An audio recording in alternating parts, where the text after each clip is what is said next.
If you're happy and you know it, clap your hands. If you're happy and you know it, clap. Oh, well, hi. You guys must be early or I must be late. I don't know which it is. Hello there. I was expecting you guys. I'm going to tell you a story. In fact, it's one of my very favorite stories to tell you because it's about me. Long time ago when I was young, way younger than I am now, I was in the Army. In fact, I was in the Special Forces. One of my biggest jobs was teaching hand-to-hand combat. Of course, I didn't always start out that way. I started out when I was about 18 and I worked my way up. But by the time I was in my mid-20s, I was teaching hand-to-hand combat. And my specialty was how to take hand-to-hand to a different level with knives and hatchets and swords and things like that. And so I was in charge of teaching all of these guys in our unit how to fight close quarters. And we were just about ready to go into a big battle. And I had one unit that I had been assigned to, and we had this amazing group of guys. In fact, we were all from the same area, the same town. We had 3 brothers, in fact, that were all from just down the road from where I lived. Everybody knew their family really well because they had 8 brothers altogether. But these 3 had joined the Army and they were in my squad. And so we had worked with them a lot. And they goofed around a lot like brothers will do. And they'd tell stories. They had one brother, though, that they just didn't like. And they'd tell stories. They said he was a bragger. You know, he used to tell these big stories about how he used to attack lions and bears and things like that. We all got a good laugh about it. Well, we were all lined up, and we decided to get to the very front of the battle. And we looked out over the valley up on the hill, and you could see thousands and thousands and thousands of our enemy. I'm not sure how many of us were lined up this time, but I know one of the battles we had before, we had 200,000 men lined up just on our side. 200,000. I can't even imagine that this is what we've got here today, but we've got a bunch. And we're on the front, and we're just getting ready to think about charging, and all of a sudden, one of their guys breaks ranks and he comes out to the front. Then we realize he's not just one guy. He must be 2 guys on top of each other or something. He's huge. Look up, and it's this big burly guy. And he's got a regular guy next to him carrying his shield. Turns out this guy is 9 feet tall or a little bitter. It's like, oh my word. And then he gets out there on the top of the hill and he yells, Israel! Israel! I'm going to wipe you out today. And then he started talking bad things about our God. He was saying, God is asleep. He doesn't care about you. Come on out and fight, you little wimps. And he went on and on and on. And this went on for 20 or 30 minutes where he just badmouthed us. He said, send one person out here. If he can defeat me, we'll be your slaves. But if I can beat him, you have to be my slaves. I wanted to go. So did all these other guys. We all wanted to go, but man, this guy was big. Really big. If you can imagine, in a normal house, the roof is about 8 feet up there inside a normal room. For this guy to be inside the room, you'd have to cut a hole in it just so his head would pop in. He could stand up straight. It's huge.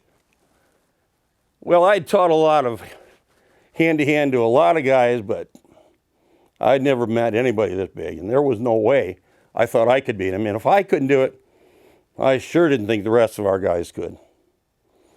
Well, we were all kind of thrown by that all day long. That's all we could think about. Well, we kind of went on with things. We decided not to attack that day. That night, though, he comes back out. Israel! Come on out, you cowards! Send somebody to me to fight. Come on. Isn't there one man among any of you guys? It's like, maybe not. Maybe not today. So that went on. We called it Psych Ops because he really psyched us out. And all night long, we didn't sleep well. Well, the next morning, it happened again.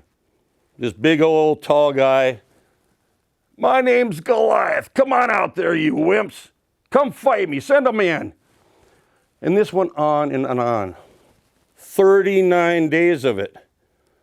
Oh, we were getting tired of it. But not one of us really felt qualified to go beat this 9-foot beast.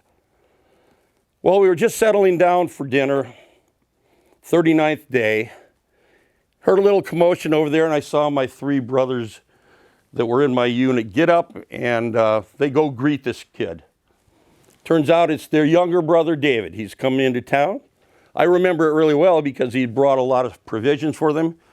He gave them a bunch of bread, and he brought me some cheese from home. Boy, was that a treat. But I was their captain, and so it was just a respect thing that their dad had sent some cheese to me. Well, we talked about all kinds of things, and then we went to sleep. The next morning, we heard, Israel, come on out. Well, this younger guy, David, the youngest brother of these 3, said, what's going on? So we explained the whole thing to him. He went up to the front, started asking, what's going on? And he started asking a lot of people, and they were all telling him the same story. He said, well, I think I know somebody that could go fight him. And finally, we caught on. He was volunteering to go fight. It's like, no, come on. But nobody else was going to do it, so we took him over to King Saul. Well, he knew King Saul. They had been on a weird working relationship. Evidently, this kid was a harpist. And so anytime Saul would get upset about things, he would call for David, and David would play his harp, and he would soothe him. So Saul knew who he was, and he said, what are you going to do? Take your harp out and calm him down? We all got to laugh about that. And then he said, no, I'm going to go fight him and kill him. We can't have somebody like that talking about our God, about us. So Saul said, okay, finally, but let me give you my armor. And the armor is called mail. And he put on the king's mail, put on the king's helmet, the knee guards. He had the big shield and everything. And that was really heavy for David. Can you imagine putting on a coat and then taking rocks and putting them in all your pockets? And then putting on another coat and putting more rocks in it? And another coat and more rocks. And doing that 4 or 5 times so that you can't very well move around and it's real heavy. That's what it probably felt for David. But that's what the king said. So he said, all right. And he started walking out there. He got part way there. He almost got to the front line, and he can't. And he turned around, and we thought he'd give up. He came back to the king and said, I can't wear this. I've never really trained in it. I haven't done battle in it. I'm not going to go out there with this. So he took it all off. He picked up his stick that he always carried. It was like this, only he had a bigger crook on his, and a sling. And he went out. Well, there's this little brook out in front of us, and he stopped and he got 5 stones. He picked them up, put them in his pocket. He walked out there, and Goliath started walking towards him, and he said, finally, you guys have a man. And he got closer, and he said, you're not a man, you're a boy. What do you guys think? I'm a dog? You sent a little boy with a stick to take care of me? And he put his helmet back a little bit. David said, I can do this. And he took that and he started taking aim, and Goliath said, you can't do that. I'm going to kill you and feed you to the birds. And David said, no, my God's with me today. We're going to kill you and the birds are going to eat you. And boom! That rock hit him right in the middle of the head. Goliath, whoa, what happened? And he fell forward, and the earth shook like crazy. It's like, oh my word, what happened?